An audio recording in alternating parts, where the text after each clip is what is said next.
예, 오늘은 아버지의 날입니다. Father's Day. 사실 한국에는 어버이 주일이라고 어버이날 해서 이제 5월 8일 이렇게 하루인데, 미국은 이렇게 Mother's Day가 있고 한 달 후에 또 Father's Day 이렇게 있습니다.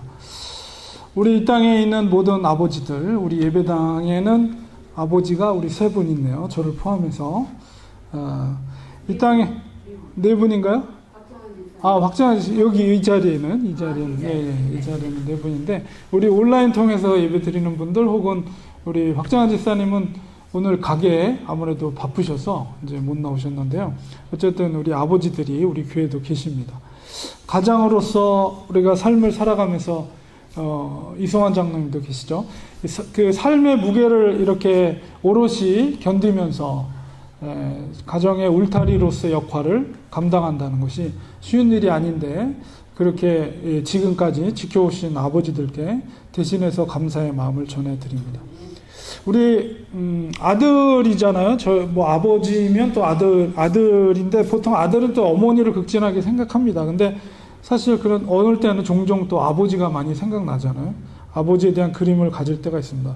저도 조금 비교적 일찍 부모님을 여의었기 때문에 이제 저도 그런 생각을 하는데요. 아쉽죠. 조금 더 오래 사셨으면 그래도 아들이 좀 좋은 모습을 좀 보셨을 텐데, 이렇게 목회 또 이제 목사님이셨으니까 목회할 때도 이런저런 신앙의 이야기, 목회 이야기, 이런 교훈들도 들을 수 있었을 텐데, 이런 생각을 종종 합니다.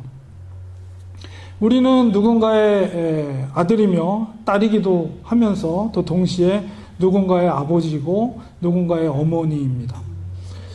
그래서 특별히 우리가 부모로서의 자리에 있을 때 우리의 자녀들이 다 잘 되기를 바라죠. 그건 누구나 부모라면 그런 마음을 갖고 있습니다. 오늘 역대상 보았는데요. 역대상에 있는 야베스의 기도를 통해서 특별히 하나님 앞에서 나뿐만 아니라 우리 자녀들이 형통하는 인생을 살려면 어떤 영성을 가져야 될 것인가, 이런 은혜를 나누려고 합니다. 우리 역대기 상하로 나누어져 있지만 사실 히브리어 성경 보면 그냥 하나로 되어 있습니다. 역대기의 저자는 에스라입니다. 학자 에스라. 자, 에스라는 시기적으로 어느 때 사람이냐면 바벨론 포로기를 70년 동안 포로기를 보냈죠. 그리고 나서 고레스 왕에 의해서 이제 다시 그들이 교환을 하죠.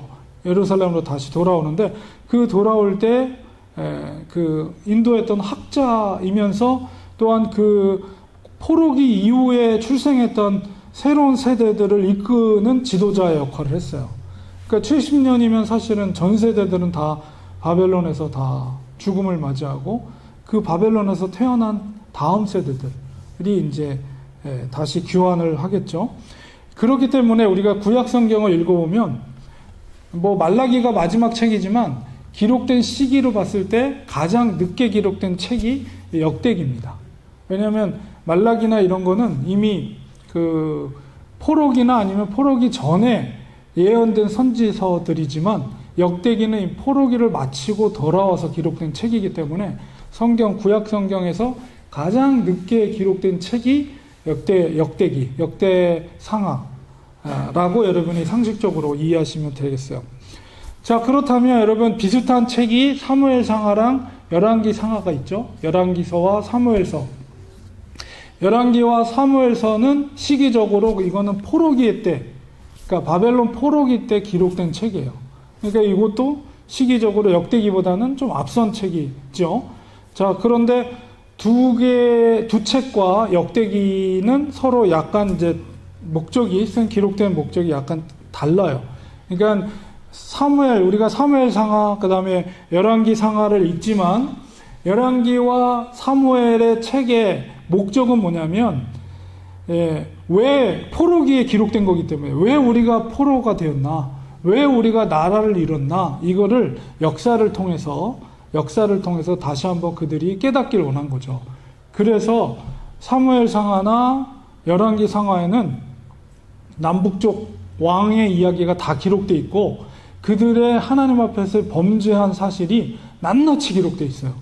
그 얘기는 뭐냐면, 우리가 결국 나라를 빼앗기고 나라를 잃은 이유는 우리가 하나님의 율법을 지키지 못하고 우리가 하나님의 말씀을 배반하고 이스라엘 왕조, 유다 왕조가 타락했기 때문에 그 약속이 파기되고 우리가 나라를 빼앗겼다. 이거를 사무엘상하, 열왕기상하를 통해서 포로기에 있는 사람들이 교훈을 얻기 위해서 그 포로기에 있는 사람들 중에 그 책의 역대기, 역사를 알고 있는, 자료를 알고 있는 사람들이 편집해서 만든 책입니다. 그런 거에 비해서 역대기는 뭐냐면 이미 포로기를 마치고 돌아왔어요. 돌아온 사람들이 에스라가 이제 그 돌아온 사람을 위해서 쓴 책이에요. 그렇기 때문에 성격이 좀 달라요. 그러니까 어떤 성격이 다르냐? 이 70년 동안의 포로기를 지나는 동안 이전의 세대는 죽었고 새로운 세대들이 이제 돌아온 거죠. 바벨론에서 태어난 새로운 세대들이 귀환하면서 학자였던 에스라가 그들을 데리고 이제 이 땅을, 예루살렘 땅으로 왔어요. 이 에스라의 책임이 뭡니까? 막중한 사명이 뭐예요? 다시 나라를, 이스라엘을 재건하는 일이에요. 재건하는 일이 중요한 막중한 사명이에요. 그래서 이 이스라엘의 재건을 위해서 후손들에게 먼저 그들에게 깨닫게 하기 위해서는 뭐냐면 첫 출발, 재건하기 위해서는 첫 출발점이 뭐냐면 자기가 누구인지, 우리들이 누구인지에 대한 정체성을 알아야 돼요. 우리들이 누구인가에 대한 정체성을 알고 거기서부터 새로운 재건이 시작되는 거거든요. 그래서 우리가 역대기를 보면 처음에 뭐로 시작이 되냐면 족보로 시작이 돼요. 족보. 그거는 뭐냐면은 우리가 누구인가, 그 족보를 통해서 우리가 누구인지를 알게 되는 거죠.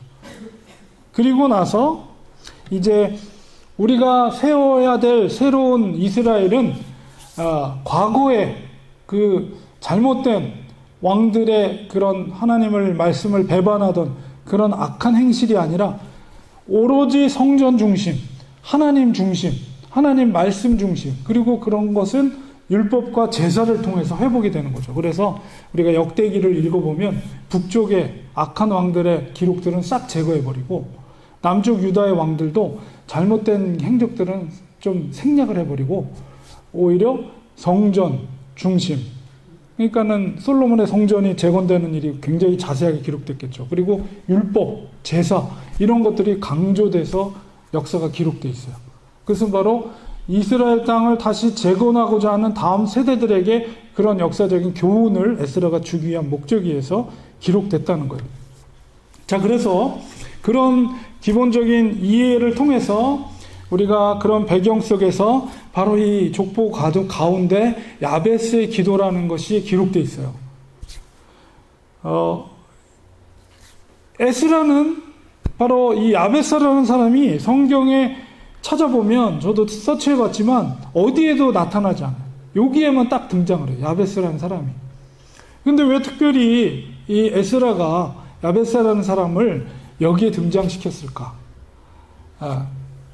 물론 에스라는 누군가로부터 구전을 통해서 유다 가문의 야베스에 대해서 들었을 거예요. 그리고 아주 짧은 구절, 지금 읽은 4장 9절 10절 이게 전부예요. 야베스에 대한 기록이. 근데 이 짧은 구절 속에서 야베스라는 사람의 인생이 어땠는가를 우리가 짐작할 수가 있고, 에스라는 이 야베스의 기도를 통해서 이스라엘 재건을 위한 특별한 의미를 여기에 담아놓고 있는 거예요. 우리가 단순하게 야베스의 기도를 왜 여기에 에스라가 기록했는가라고 우리가 생각해 볼 때 이 짧은 구절 속에 바로 이스라엘 재건을 위한 특별한 의도가, 에스라의 의도가 담겨져 있다. 우리는 이렇게 이해를 해야 됩니다. 자, 그래서 우리 한번 본문을 조금 더 자세히 살펴봄으로써 그의 기도 속에서 우리가 발견되게 될 영성이 뭔가를 살펴보려고 그래요. 4장 9절에 보니까 야베스는 그의 형제보다 귀중한 자라. 그 이유를 그의 어머니가 이름하여 이르시되 야베스라 하였으니 이는 내가 수고로이 낳았다. 이렇게 처음으로 야베스를 소개하고 있습니다. 이 야베스라는 이름 자체는 히브리어로 야베츠라는 것은 슬프다라는 의미예요. 슬프다. 그러니까는 어머니의 눈물로 낳은 자식이란 거예요. 그러니까는 아마도 이 야베스를 낳을 때 어머니가 굉장한 난산을 통해서 고통 가운데 야베스가 태어났다고 우리가 짐작할 수가 있습니다. 얼마나 아마도 그 자녀를 생산할 때 뭐 오늘날처럼 이렇게 뭐 의학 이 시설이 잘 되면 뭐 문제가 있더라도 여러 가지 수술을 통해서 태어날 수 있지만 그때는 뭐 무조건 자연분만이죠. 근데 굉장히 어려운 가운데 죽음의 고비를 넘기면서 자식이 어렵게 출산을 했을 때 얼마나 그게 힘들었으면 아이의 이름을 야베츠라고 이렇게 지었을까. 그 정도로 우리가 얼마나 힘든 가운데 아들을 출산을 했는가, 이런 것을 우리가 이해할 수가 있어요. 어쩌면 에스라는 이 슬픔 가운데 태어난 야베스를 마치 나라를 잃은 슬픔 가운데 처한 이스라엘로 여긴 것은 아닌가, 이런 생각을 하게 됩니다. 사실 우리 모두는 어머니의 눈물로 태어난 자녀들이죠. 어머니의 그 고통 가운데, 어머니의 고통이 없이 우리가 태어난 자녀는 없습니다. 고통 없이. 그 고통 가운데 태어난 생명이기 때문에 그 생명이 더 귀하죠. 더 어렵게 얻은 아들일수록 더 귀중한 것처럼 야베스는 그런 존재였어요. 과연 야베스의 인생이 어땠을까? 성경은 자세히 그의 인생에 대해서 기록하고 있지 않아요. 그러나 그의 이름을 통해서 우리가 짐작할 수 있는 것은 죽음의 고비를 넘어서 태어난 야베스, 누군가가 자기 이름을 부를 때마다 야베스 부를 때마다 그러니까 어머니가 그 고통 가운데 자기를 출산했던 것을 기억하면서 그 인생의 의미를 생각하지 않았을까? 이런 짐작을 하게 됩니다. 야베스 부를 때마다.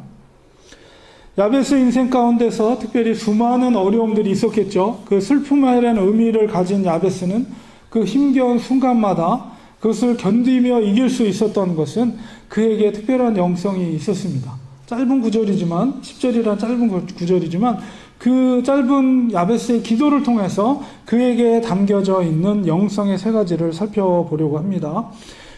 우리 첫 번째는 야베스가 이스라엘 하나님께 아뢰어 이르되, 이것은 뭐예요? cry out이라고 그랬어요. 그러니까 하나님 앞에 이스라엘의 하나님께 정말 눈물로 간절히 기도하는 야베스를 보게 되는데요.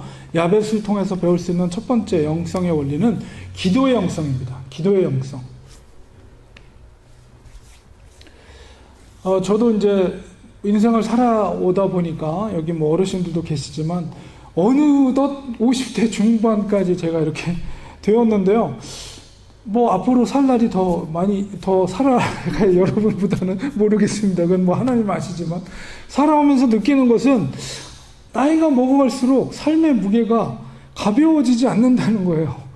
네, 30대, 40대, 50대를 지나면서 경험되지는 삶의 무게는 가벼워지지 않아요. 이상하게. 그러니까 더 우리가 기도하게 되는 것 같습니다. 오히려 저는 이것이 더 하나님의 은혜라는 생각을 갖게 됩니다. 날마다 하나님의 은혜가 아니면 감당할 수 없는 하루입니다라는 것을 기도하게 되고, 우리 이스라엘 역사 속에서도 이스라엘 백성들이 어땠습니까? 모세의 광야 생활 가운데 아침마다 내려주신 그 만나를 통해서 하루의 삶을 그들이 버티며 살았어요. 이스라엘 백성처럼 우리들도 날마다 그 하루하루의 은혜 가운데 은혜를 구하면서 우리가 살아가는 것이 아닌가, 그런 생각을 합니다. 중요한 것은 무거운 그런 삶의 순간 속에서 하나님께 기도하는 것이야말로 그리스도인에게서 정말 가장 중요한 영성이라는 거예요. 기도의 영성이 우리의 삶에 녹아져 있어야 합니다. 무슨 일을 만나든 어떤 시간 속에 있든 하나님께 기도하는 사람, 하나님은 바로 그런 사람, 기도하는 사람을 주목하신다는 거예요. 그 기도를 들으신다는 것입니다. 우리도 이 눈물의 야베스와 같은 인생길을 걸으면서 우리는 늘 기도하기 원합니다. 하나님께 cry out, 울부짖을 때 하나님께서 그 기도를 들어주시고 그 눈물을 씻어주시고 오히려 그 눈물을 바꿔서 환한 기쁨의 미소로 우리를 변화시켜 주실 것입니다. 기도의 영성을 통해서 우리의 삶 속에 그런 역사가 이루어집니다. 야베스로부터 우리가 배워야 될 영성은 바로 이 기도의 영성. 이스라엘의 하나님께 cry out, 울부짖으며 하나님께 기도하는 것입니다. 우리 두 번째로 야베스를 통해서 배울 수 있는 영성의 두 번째 원리는 약속의 성취로서의 땅의 확장에 대한 영성이에요. 내게 복을 주시려거든 나의 지역을 넓히시고 이렇게 구하고 있어요. 에스라가 특별히 야베스의 기도를 역대기에 이렇게 남겨둔 이유를 우리는 여기서 생각하게 됩니다. 이스라엘의 회복에 있어서 이 땅이라는 것은 굉장히 중요한 의미입니다. 우리가 약속의 땅 가나안이라고 그러잖아요. 이 가나안이라는 것은 단순한 지역의 의미를 넘어서는 개념이에요. 그것은 뭐냐면 약속의 성취라는 의미가 그 땅이라는 개념 속에 들어있어요. 그렇기 때문에 이 70년의 포로기라는 건 뭐예요? 땅을 잃었어요. 땅을 잃은 그들이 다시 땅을 찾아서 돌아오게 되잖아요. 고레스 왕, 정말 어제도 전도하다가 이란에서 온 분들을 만났어요. 그분들이 바로 고레스의 후손들이죠. 정말 얼마나 신실한지 몰라요. 지금은 이란이 굉장히 어렵고 정말 그 극단 그 이슬람 세력들에 의해서 어려운 정말 선교하기 어려운 지역이 됐지만 그 이전에는 굉장히 크리스찬들이 많이 있고 지금도 지하에는 크리스찬들이 많이 있고 어제 만났던 그분들도 얼마나 신실한지 몰라요. 이란 사람들인데 페르시아 바로 고레스 왕의 후손들 정말 신실하더라고요. 자, 그 고레스 왕을 통해서 이스라엘 땅에 이제 귀환이 약속된 거예요. 귀환하라. 고레스 왕이 페르시아의 고레스 왕이 그렇게 명령을 했을 때 드디어 이미 그것은 뭐죠? 예, 우리 예레미야를 통해서 이미 예언된 말씀이죠. 70년 동안의 포로기가 지난 다음에 돌아오게 될 것이다. 이미 그들이 나라를 빼앗기 이전에 이미 하나님의 약속이 성취된 거예요. 고레스를 통해서. 자, 그래서 그들이 다시 땅으로 돌아오는 것은 약속의 성취예요. 약속의 성취. 그래서 땅의 회복은 약속의 성취입니다. 야베스는 내게 복을 주시려거든 나의 지역을 넓혀달라고 이렇게 기도를 했습니다. 그 땅을 달라는 요구를 우리가 생각하면 생각나는 사람이 있어요. 여호수아 시대. 누구죠? 갈렙도 참 이름이 재밌어요. 멍멍이. 갈렙 이름이 원래 개라는 뜻이에요. 개. 그 얼만큼 그가 충성된 사람인가. 그리고 보통 고양이보다는 강아지가 더 충성하잖아요. 주인한테. 그래서 갈렙이라는 이름은 개라는 뜻인데 그만큼 충성심이 높았던 사람인데 뭐라고 그랬습니까? 갈렙, 그 노년의 갈렙이 저 산지를 내게 주소서. 그렇게 얘기를 했어요. 저 산지가 어디입니까? 바로 헤브론 산지. 갈렙은 나이가 많았어요. 젊은이들도 차지하기 어려운 그 헤브론 산지를 내게 달라. 내가 그 땅을 쟁취하겠다. 거기에 있는 아낙 자손, 거대한 자손들이 있지만 내가 여호와의 이름으로 그 땅을 쟁취하겠다. 그 산지를 내게 주소서. 갈렙이 그렇게 얘기를 했어요. 여호수아는 그의 믿음대로 그 땅을 주었습니다. 그리고 갈렙은 그 땅을 차지했어요. 헤브론 땅을. 얼마나 좋은 땅인지 몰라요. 갈렙도 야베스와 마찬가지로 동일한 지파, 유다 지파예요. 동일하게도. 그리고 그 갈렙이 차지했던 헤브론은 어떻게 됩니까? 다 유다 가문의 얘기예요. 유다 가문의 최초의 왕 누구요? 다윗이 최초의 수도를 삼았던 땅이 헤브론 땅입니다. 다 이렇게 연결이 되어 있는 거예요. 성경에서 땅을 차지하는 것은 하나님의 약속의 성취의 증거입니다. 야베스는 바로 하나님의 약속의 성취를 바로 영토의 확장을 통해서 구한 것이죠. 얼마나 이것이 합당한 기도입니까? 우리는 그 확장의 의미를 어떤 사욕을 위한 목적으로 이렇게 구했다라고 이해해서는 안 됩니다. 그것은 하나님의 약속이 나 인생 가운데 바로 야베스의 인생을 통해서 성취되는 것을 보게 해달라는 그런 신실한 신앙적인 간구인 거예요. 그거는. 이 기도를 우리가 단순하게 오늘날의 이 상황 가운데 갖고 와가지고 뭐 우리 사업이 잘 되고 우리 번창하게 해주세요라는 어떤 기복적인 기도로 이것을 이해해서는 안 된다는 거죠. 물론 우리가 이런 성경 구절을 어떤 우리의 매장 가운데 이렇게 붙여놓는 거 좋습니다. 그런데 그런 그 붙여놓는 목적이 단순하게 매장이 잘 되고 돈 많이 벌게 해주세요. 어떤 그런 의도를 가지고 그 벽에다가 그런 성구를 단다면 그거는 바른 성경의 이해라고 할 수가 없어요. 에스라가 야베스의 기도를 역대기에 이렇게 이곳에 남긴 의도도 역시 이스라엘의 회복에 대한 하나님의 말씀의 성취를 의도한 것입니다. 그러므로 우리가 야베스의 기도를 읽을 때 우리도 동일한 그런 마음을 가져야 돼요. 슬픔 가운데 시작된 인생이지만 그 슬픔이 변하여 하나님의 약속이 나의 인생을 통해서 성취되는 것을 보게 하여 주옵소서. 이런 기도죠. 그래서 그 회복된 땅을 보며 슬픔이 변하여 기쁨이 되는 인생이 되게 하여 주시옵소서. 바로 이런 마음으로 기도하고 있는 거예요. 우리들의 인생 가운데도 야베스의 기도의 응답이, 그런 응답의 축복이 있기를 소원합니다. 슬픔으로 시작된 인생이 하나님의 은혜로 하나님의 땅이 확장되게 하시고 슬픔이 변화해서 우리 마음속에 기쁨이 충만하게 하여 주시옵소서. 그 기도가 우리의 기도가 되길 원합니다. 우리 세 번째로 야베스를 통해서 배울 수 있는 영성의 세 번째 원리는 나로 환난을 벗어나 내게 근심이 없게 하옵소서. 이것은 환난이 있지만 근심이 없는 영성입니다. 이게 무슨 말입니까? 야베스의 인생 가운데 분명 많은 환난이 있었을 거예요. 야베스는 그런 환난 가운데 주의 도우심으로 그 환난에서 벗어나서 근심이 없게 해달라고 기도를 하였습니다. 우리가 인생을 살아가면서 누구나가 이런 환난의 상황을 만나게 돼요. 그것을 우리가 누구도 원하지 않죠. 그런 환난, 어려움들을. 그리고 예상치도 못했던 그런 일들이 우리 앞에 닥쳐오게 됩니다. 그런 문제가 우리의 삶 가운데 일어나게 되면 그 문제로 인해서 근심을 하게 돼요. 누구나가. 여러분, 갑자기 배가 아파서 병원에 갔는데 검사해 보니까 의사가 당신 위암 말기 3기요. 이런 이야기를 만약에 들었다고 생각해 보세요. 얼마나 그 소식이 충격적이겠습니까? 처음에. 우리가 야베스의 기도라면 이런 상황 속에서 환난에서 벗어나는 것은 그 병이 회복되는 것이겠죠. 1차적으로는. 그래서 그 근심에서, 그 병에 대한 근심에서 벗어나게 되는 것. 근데 만약에 그 병이 그 영혼을 하나님께서 부르시기 위한 병이었다면 어떨까요? 그 병은 회복되지 않아요. 그런 상황 속에서 야베스의 기도는 응답되지 않는 기도가 될까요? 여기서 우리에게 필요한 것이 환난은 있지만 근심이 없는 영성입니다. 우리의 생명은 주님의 손에 있습니다. 우리가 그것을 믿고 있습니다. 이 땅에서 우리의 사명이 마치는 날 하나님은 우리의 영혼을 거두어 가실 거예요.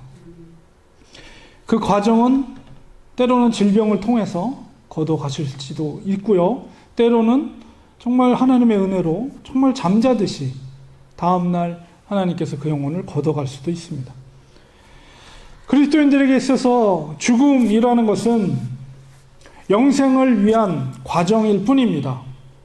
우리가 죽음을 담담하게 받아들일 수 있는 것은 주님을 향한 이 믿음이 있기 때문에 그랬습니다. 우리가 구원에 대한 확신과 또 믿음의 사람, 내생에 대한 확신이 있다면 죽음이라는 것은 우리에게 더 이상 공포와 두려움의 대상이 아니죠. 우리의 그 믿음이 있기 때문에.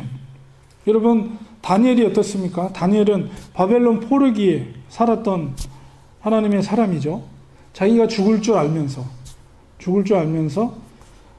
정말 예루살렘을 향한 창을 열고 그 높은 곳에서 하루에 3번씩 하나님 앞에 기도했어요. 굶주린 사자들의 밥이 될 줄 알면서도 그는 믿음 가운데 죽으면 죽으리라. 나는 나의 그 기도가 뭐예요? 70년 포로기가 마치고 우리의 민족이 다시 예루살렘으로 돌아갈 수 있게 도와주세요. 아마 이런 기도를 드렸을 거예요. 다니엘이. 죽으면 죽으리라. 담담하게 그 사자굴에서의 형벌을 맞이했다는 거죠. 그에게 믿음이 있었기 때문에 인생에 있어서 죽음의 문제보다 여러분 더 근심이 되게 하는 그런 환난이 있습니까? 죽음보다 더 큰 근심이 있어요? 없죠. 근데 우리는 믿음을 가질 때 그 죽음을 기쁨으로 맞이할 수가 있습니다. 야베스의 기도는 환난 가운데서 또 믿음을 통해서 주님의 보호의 손길을 의지하는 것이죠. 주님의 손길이 우리의 눈을 밝히면 환난이 변하여 기쁨의 조건으로 그 환난을 볼 수 있는 눈을 갖게 되는 거예요. 그리 아니하실지다의 믿음이 그들에게 있는 거죠. 사드락, 메삭, 아벳느고가 불 가운데 들어갔을 때 우리를 지켜줄 것이다. 털 하나 타지 않을 것이다. 이렇게 고백하고 그 마지막에 뭐라고 합니까? 그리 아니하실지라도 우리는 하나님을 배반하지 않고 하나님을 섬기겠다는 고백을 합니다. 바로 하나님의 손이 그들에게 있을 때, 그들에게 믿음이 있을 때 그런 고백을 할 수가 있는 거예요. 환난 가운데도 기뻐하고 감사할 수 있는 그런 고백을 할 수가 있는 것이죠. 그렇게 되면 우리는 인생의 어떤 문제 앞에서도 절망하거나 낙담하지 말고 우리는 믿음의 소망을 가져야 합니다. 이것이 환난이 있어도 바로 근심이 없는 영성이에요. 야베스를 통해서 배울 수 있는 영성. 우리의 영원한 도움은 오직 여호와께로 온다는 사실을 우리는 믿어야 됩니다. 다윗의 고백이에요. 우리 다윗의 시편을 보세요. 나의 도움이 어디로 올꼬? 내 도움은 바로 오직 여호와 하나님께서로다. 고백하는 그 고백이 바로 이 고백입니다. 환난이 있어도 근심이 없는 영성을 갖는 것입니다. 이 아버지의 날 파더스데이를 맞으면서 저도 저희 아버지를 생각해 봅니다. 저희 아버지가 이제 99년도에 돌아가셨는데 99년 봄에 한 5월쯤에 저한테 전화가 왔어요. 그때는 이제 아버님은 인천 그 만수동 달동네에서 개척교회를 하셨고 저는 이제 신대원에 들어가서 이제 그 불광동 지나서 연신내에 있는 이제 연신내 그 가령교라는 곳에서 교육전도사를 했거든요. 초등부 교육전도사를. 근데 이제 전화를 주셔서 갑자기 병원을 같이 가자고 하시더라고요. 그래서 저랑 이렇게 병원을 같이 가자고 하는 적이 없었는데 처음 그런 말씀을 하셔서 좀 의아하다 해서 가까운 동네 병원으로 이제 제가 인천으로 가서 갔는데 병원 의사가 큰 병원으로 가보셔야 될 것 같습니다. 그래서 인천 길병원으로 갔는데 검사를 해보더니 너무 늦었습니다. 저희가 살 수 있는 일이 없습니다. 앞으로 남아있는 삶이 한 4개월에서 5개월 정도 사실 겁니다. 이런 이야기를 하더라고요. 정말 청천벽력 같은 소리를 의사를 통해서 들었습니다. 정말 그 말을 듣고 5개월 후에 돌아가셨는데 그때 이제 토요일마다 제가 아버지를 뵙기 위해서 주일날은 사역 때문에 못 가고 토요일날 그때만 해도 아버지의 교회 주보를 제가 만들어 드렸거든요. 근데 뭐 지금 그때는 뭐 아프셨으니까 사역은 못 하시고 누워 계셨죠. 그래서 달동네를 그 꼭대기를 걸어서 올라갈 때마다 이제 기도하는 마음으로 가서 뵙고 손을 잡고 기도해 드리고 또 그 달동네에서 내려오고 그렇게 일주일에 한 번씩 갈 때마다 아버지의 모습은 점점 여유어 가지만 제가 손을 잡고 기도할 때마다 아멘 아멘 큰 소리로 같이 기도하면서 그렇게 믿음으로 담담하게 죽음을 맞이하는 아버지의 모습을 봤습니다. 물론 아버지의 소천을 보면서 눈물을 많이 흘렸죠. 돌이켜보면서 저희 아버지의 삶을 보면서 정말 최선을 다해 사셨다. 훌륭한 삶을 사셨다. 가난한 달동네에서 마지막 사명을 잘 감당하셨다. 이런 생각이 들었고 또 하나님께서 부르신 곳에서 자기의 사명을 감당하는 것이 그런 삶이라면 얼마나 아름다운 삶인가 이런 생각도 하였습니다. 우리의 삶의 현장 속에서 야베스의 기도처럼 우리는 살아가기를 축원드립니다. 야베스의 기도에 대해 하나님이 응답하셨습니다. 하나님이 그가 구하는 것을 허락하셨더라. 하나님의 마음에 합당한 기도는 반드시 응답된다는 사실입니다.